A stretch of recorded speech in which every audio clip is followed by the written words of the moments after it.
Udah tahu kan Korea Selatan sama Korea Utara belum bisa damai sampai sekarang. Dua negara itu resmi terpisah sejak tahun 1948 dan sempat berperang di tahun 1950-an. Tapi, setelah gencatan senjata di tahun 1953, pernah ada kejadian nyata yang bikin tegang banget di tahun 1971. Sebuah penerbangan domestik biasa dari Korea Selatan tiba-tiba berubah jadi pengalaman traumatis di udara. Satu penumpang membawa bom rakitan di dalam tas. Dia mengancam awak kabin dan meminta pesawat dibelokkan ke Korea Utara. Tapi tunggu dulu, si pelaku ini bukan teroris biasa. Dia punya masa lalu kelam, dan dalam hatinya hanya satu tujuan. Dia pengen memulihkan harga diri keluarganya dengan cara yang paling ekstrim. Ini dia kisah menegangkan dari film Korea yang diangkat dari kejadian nyata. Hijack 1971.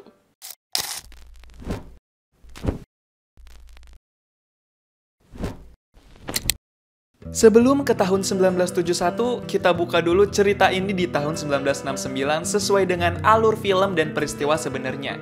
Di tahun 1969, dua orang pilot pesawat tempur ditugaskan sebuah misi untuk mengawasi pesawat Korean Airlines yang dalam penerbangannya tiba-tiba mengarah ke wilayah udara Korea Utara. Dua pilot tempur yang ditugaskan saat itu adalah Tae-in sebagai kapten dan Dong-chul sebagai pendampingnya. Karakter Tae-in ini dimainin sama aktor Oppa Ha Jung-woo. Di dalam pesawat Korean Airlines itu ada 50 penumpang. Penampakan muka para penumpang kelihatan melas dan sedih banget di dalam pesawat. Karena curiga, Tae-in sebagai kapten misi ini ngecek bagian kursi pilot pesawat itu. Pas dilihat, kursi pilot pesawat itu kosong. Yang ada cuma kopilotnya aja.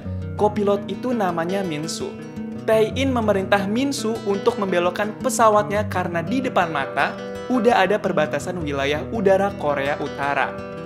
Si Min-soo malah cuma bisa geleng-geleng kepala doang kayak orang ketakutan gitu. Ternyata si Min-soo lagi diancam sama seorang teroris yang maksa dia buat nerbangin pesawatnya masuk ke wilayah Korea Utara.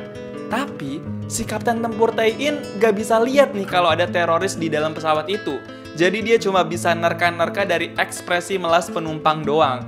Karena Min-soo belum belokin pesawatnya juga, Kapten Tae-in diperintah oleh pemimpin buat nembak mesin pesawat itu. Tapi si Kapten Tae-in gak mau ngelakuin itu karena beresiko membuat semua orang di dalam meninggal. Akhirnya Kapten Tae-in menolak perintah itu dan membiarkan pesawat Korean Airlines masuk ke wilayah Korea Utara. Emang dilematis sih jadi Kapten Tae-in ini, keputusan yang berat antara nembak mesin pesawat dan berpotensi bikin semua penumpang mati atau ngebiarin masuk ke wilayah udara Korea Utara.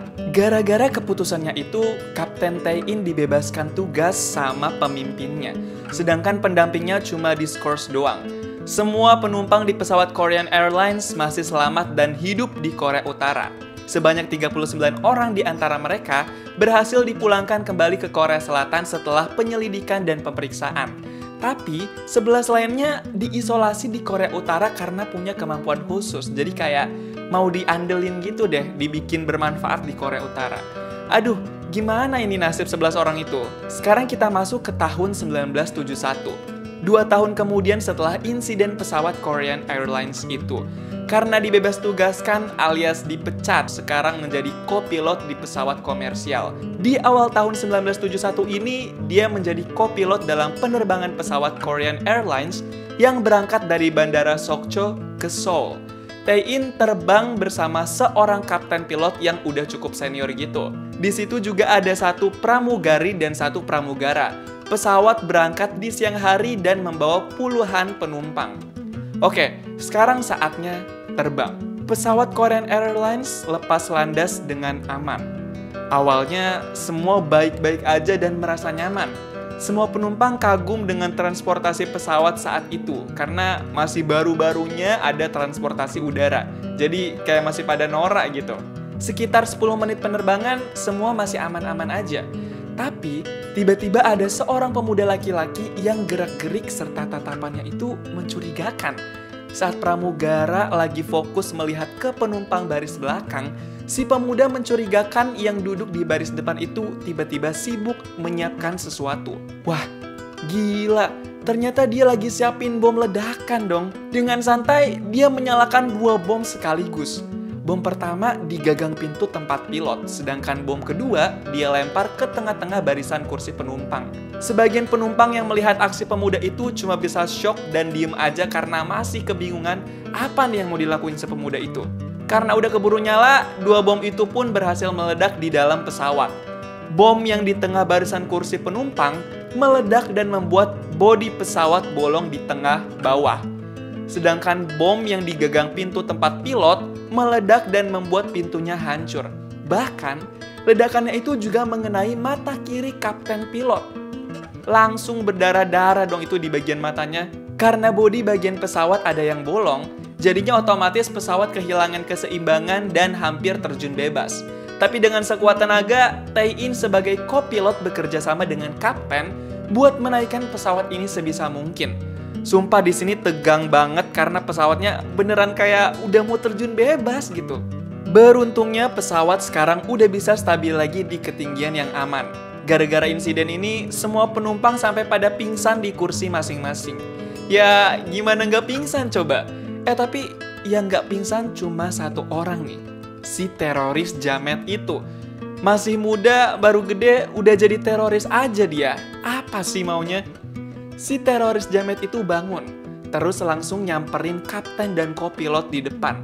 Dia mengancam kopilot Tae-in dengan senjata tajam dan bom yang dipegangnya. Si teroris jamet itu minta pesawatnya dibelokkan ke arah laut. Dengan penuh ketenangan, kapten pilot dan Tae-in pun menyetujui permintaan teroris itu dengan syarat si Tae-in harus lihat keadaan di kursi penumpang dulu. Tae-in berjalan ke barisan penumpang. Dia langsung menutup bagian bawah bodi pesawat yang bolong dengan tumpukan koper dan tas. Perlahan, beberapa penumpang mulai terbangun dari pingsannya, termasuk si pramugari juga. Sedangkan pramugaranya belum sadar nih. Pramugari langsung membantu para penumpang yang luka-luka dan berdarah. Lagi panik-paniknya, semua penumpang malah dibikin tambah gemeter sama si teroris jamet itu. Dia bilang kalau pesawat ini bakal ke Korea Utara. Udah stres emang nih orang. Mau ngelain kejadian 2 tahun lalu apa gimana nih? Kapten pilot yang lagi ambil kendali nerbangin pesawat sempat mencoba hubungin pusat bandara dengan kasih sinyal Mayday. Mayday, Mayday, Mayday.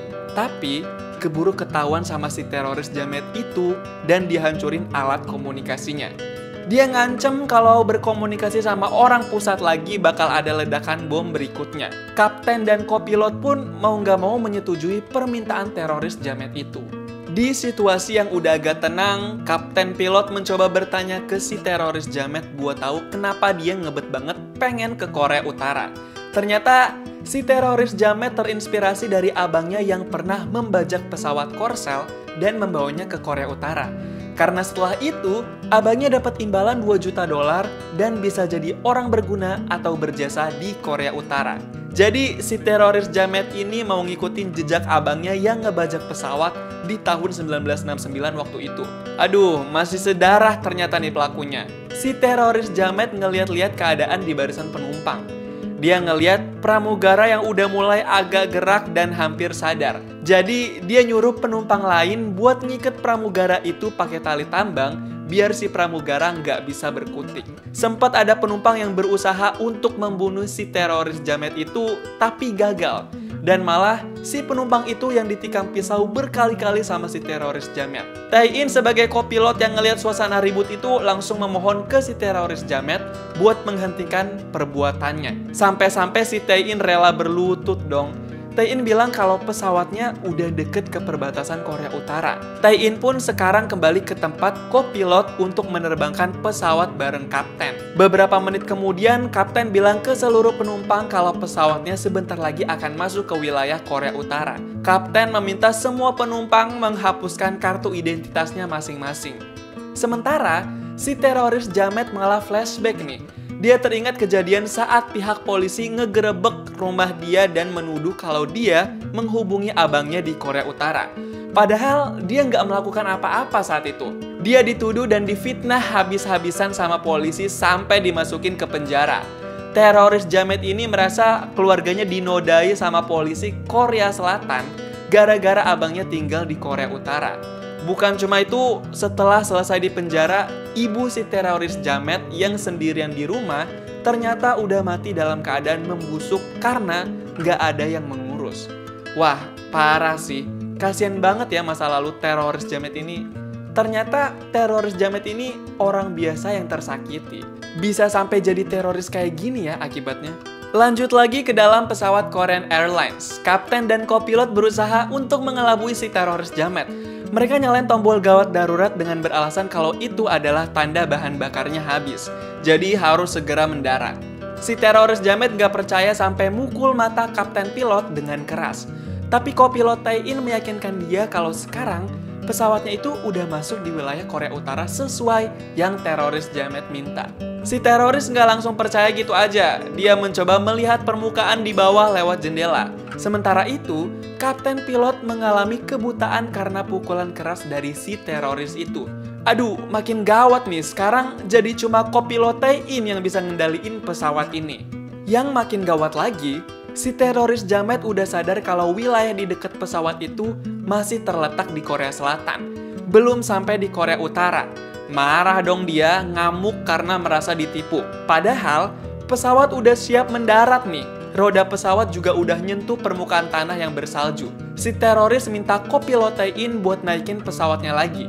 Dia ngancem akan menembak dan meledakkan bom pakai tumbal anak remaja kalau pesawatnya nggak naik ke atas. Kopilot Tae-in yang mengendalikan pesawat kebingungan parah, tapi akhirnya dia memutuskan untuk menaikkan pesawatnya lagi ke atas. Aduh, hampir aja udah mau berhasil, tapi terpaksa jadi naik ke atas lagi nih pesawatnya. Setelah pesawatnya udah di udara lagi, si teroris Jamet masih marah karena kecewa dibohongin. Nggak pakai basa-basi, dia langsung nembak paha kopilot Tae-in dengan pistolnya sampai bolong dan berlumuran darah.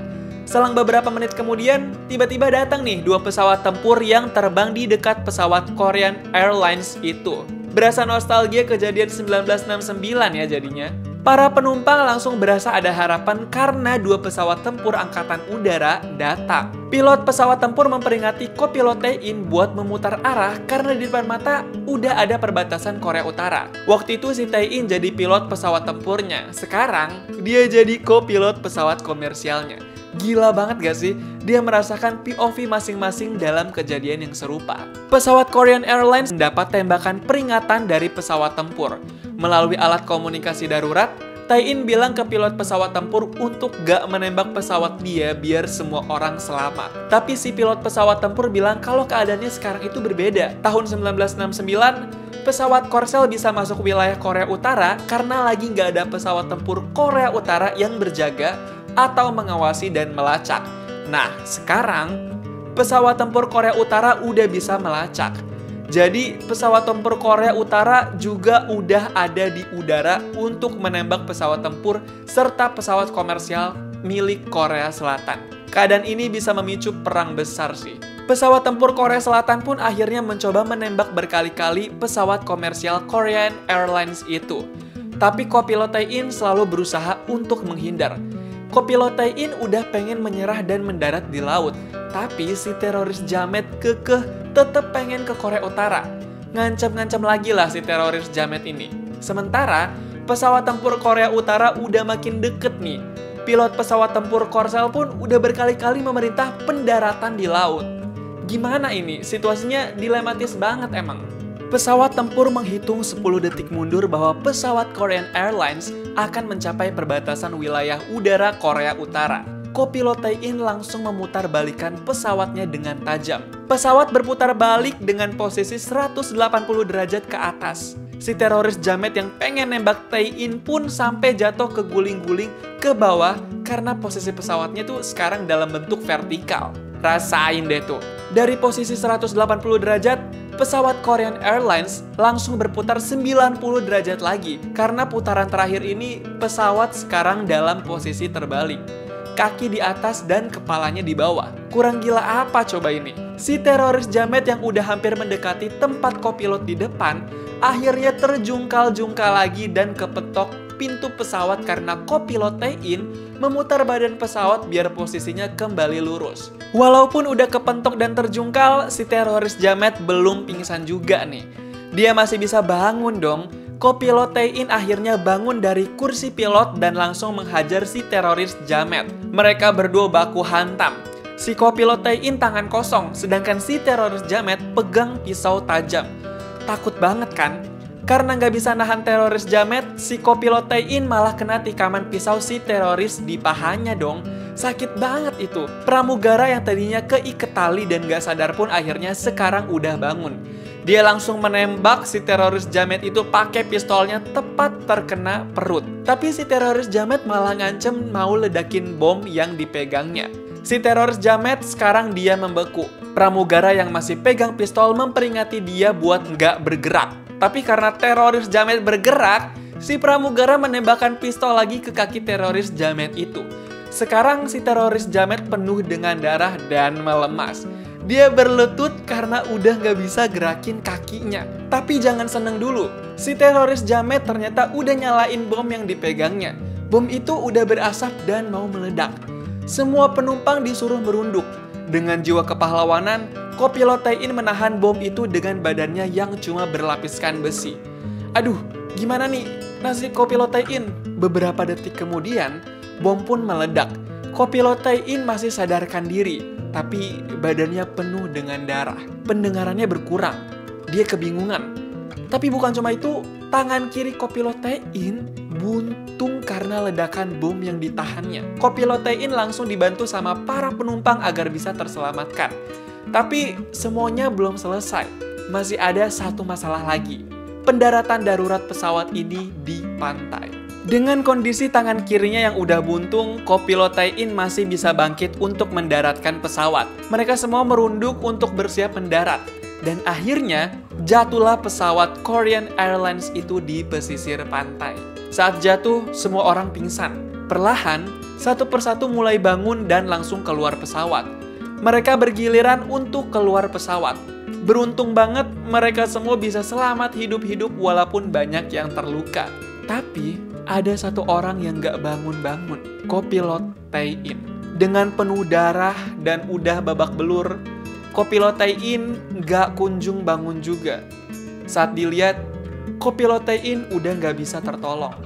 Dia meninggal untuk selama-lamanya sebagai pahlawan bagi puluhan orang penumpang. Yang mau nangis, nangis aja dulu. Karena emang sesedih itu ending film ini. Kayak kopilot Tae-in udah bener-bener pahlawan sesungguhnya sampai akhir hayat gitu. Tapi karena emang udah takdirnya, mau gimana lagi kan? Sungguh perjuangan yang luar biasa dari kopilot Tae-in. Gimana nih pendapat kamu tentang film Hijack 1971 ini? Coba tulis di kolom komentar dan kasih tahu kamu mau diceritain alur film apa selanjutnya.